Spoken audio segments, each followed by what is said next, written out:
Okay, venturi brand ಯಾವ್ದು?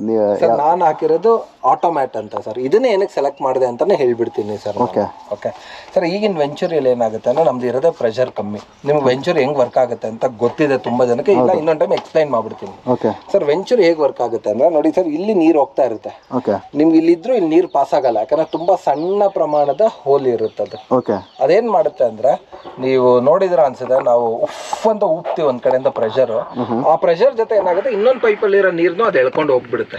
Okay, ಅದೇನಂತ ಒಂದು ಫ್ರಿಕ್ಷನ್ ಕ್ರಿಯೇಟ್ ಮಾಡಿ ಒಂದಷ್ಟು ಪ್ರೆಷರ್ ಇಂದ ಮತ್ತೆ ಎಳ್ಕೊಂಡು ವ್ಯಾಕ್ಯೂಮ್ ಇಂದ ಒಂದಷ್ಟು ವ್ಯಾಕ್ಯೂಮ್ ಕ್ರಿಯೇಟ್ ಮಾಡಿ ಆ ವ್ಯಾಕ್ಯೂಮ್ ಇಂದ ಸೊ ಅದು ಎಳ್ಕೊಂಡು ಹೋಗ್ಬಿಡುತ್ತೆ ಸರ್. ಅದು ಆ ವ್ಯಾಕ್ಯೂಮ್ ಏನ್ ಮಾಡಿದೆ, ಪುಷ್ ಮಾಡ್ಬೇಕಾದ್ರೆ ಸಕ್ ಮಾಡೋ ಅಂತ ಒಂದಷ್ಟು ಪ್ರೆಷರ್ ಅದ್ರಲ್ಲಿ ಜನರೇಟ್ ಆಗ್ಬಿಡುತ್ತೆ. ಇದು ಅದೇ ತರ ಡಿಸೈನ್ ಮಾಡಿರ್ತಾರೆ ಸರ್. ಮತ್ತೆ ಇಲ್ಲಿ ನೋಡಿ, ಇಲ್ಲೊಂದು ಆರೋ ಮಾರ್ಕ್ ಇದೆ, ಕಾಣ್ತಾ ಇದೆ ಸರ್ ಇಲ್ಲಿ ನಿಮ್ಗೆರಡು. ಸೊ ಯಾವಾಗ್ಲೂ ನೀವು ಈ ಕಡೆಯಿಂದನೇ ನೀರು ಪಾಸ್ ಆಗ್ಬೇಕು.